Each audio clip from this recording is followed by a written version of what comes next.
মানুষের প্রতি আগ্রহ কমাতে শিখেছি, গুরুত্ব না পেলে গুরুত্ব না দিতে শিখেছি, মুখের ওপর না বলতে শিখেছি, কেউ ভালো না বাসলেও দুঃখ না পেতে শিখেছি, কেউ অবহেলা করলে তাকে নিয়ে উপহাস করতে শিখেছি, মিথ্যে বলছি জেনেও মিথ্যেটাকে সত্যের মতন করে শুনতে শিখেছি, কেউ অপমান করলে তার দরজায় কড়া না নাড়তে শিখেছি। নিজের ভালো থাকার জন্য রোজ এত কিছু শিখেছি।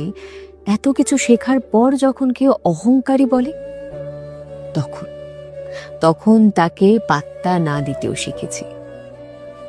দিনকালের সাথে সাথে নিজেকে আপডেট করতে হয়, নিজের মুড চেঞ্জ করতে হয়, নিজেকেও ভালোবাসতে শিখতে হয়, নিজের দায়িত্ব নিজেকে নিতে হয়।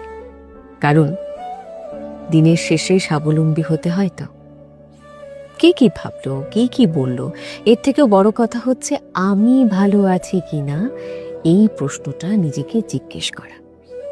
আর যদি উত্তরে আসে যে হ্যাঁ ভালো আছি, তাহলে আপনি ঠিক যেমনটি চলছে তেমনি চলতে থাকুন।